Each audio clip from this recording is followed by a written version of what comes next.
I think the decision that was taken today is very much in line with the central bank's inflation targeting objective, and of course consistent with the mandate of the central bank. The central bank thinks that by further tightening, by progressing with the tightening cycle, they'll be able to contain the stubborn elevated inflation, as well as also moderate the exchange rate.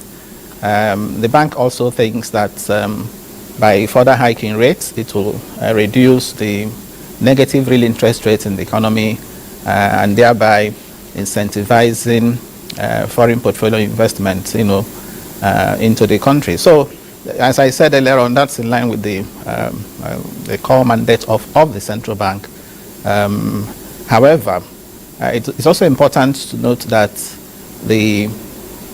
or to bear in mind that only last month the central bank, the MPC of the central bank, increased rates by MPR by as much as 400 basis points, and also increased the cash reserve requirement for commercial banks, to 45%. If I were a member of the MPC, by the way, the decision today, if you read that communique, it was either to hold or to continue to tighten. If I were a member of the MPC, I would have voted to hold the rates this time around.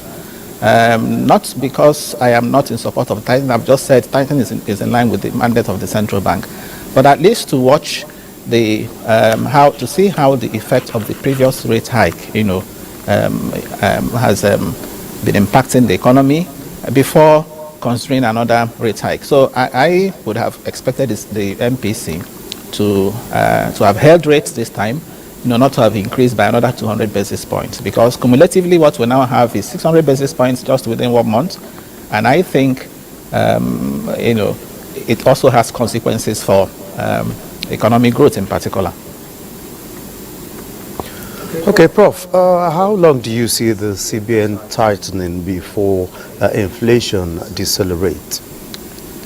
Now, you listen to this, the governor. The plan is to bring down inflation rates to 21.4% by the end of the year. Currently, as of last month, inflation came in at 31.7%.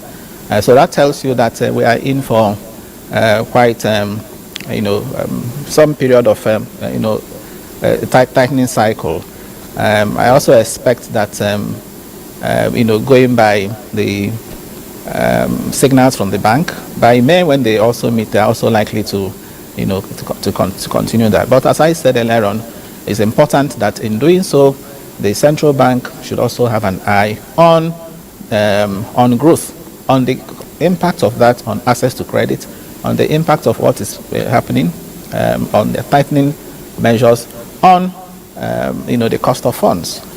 So it's important to balance all this when taking those decisions, because ultimately you are likely to see a dip in real GDP growth rate in the first quarter of 2024 as a result of what has happened.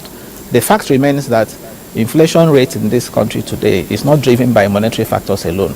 So what the central bank is targeting, of course, money supply, volume of money in circulation, monetary factors. But there are non-monetary factors too that are driving inflation, which are outside the control of the central bank.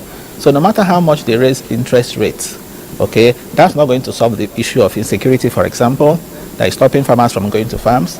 It's not going to stop the issue of rising energy costs, okay, electricity issues, including the fiscal actions on the part of the government, the rising FAC and so on.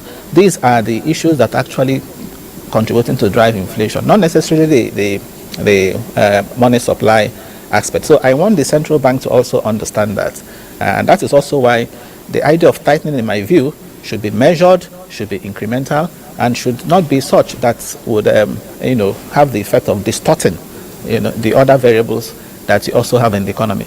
The government right now is talking about a renewed Hope Infrastructure Fund. It's talking about agri fund. It's talking about consumer credit. It's talking about student loans. All of this, okay, will be impacted negatively in a high interest rate environment. I think this point is important I make it. And I was reading that communique. In that communique, the central bank is forecasting growth rates for 2023-24 at 3.33%, whereas the government is doing 3.76%. So that tells you again that there's a disconnect. It's one economy.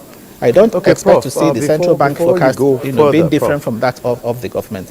The two should actually work together to bring about macroeconomic stability. All right, many thanks, Prof. Very quickly now, the FX market seems a little bit stable. How has this clearing of the verified foreign exchange backlog impacted on the market?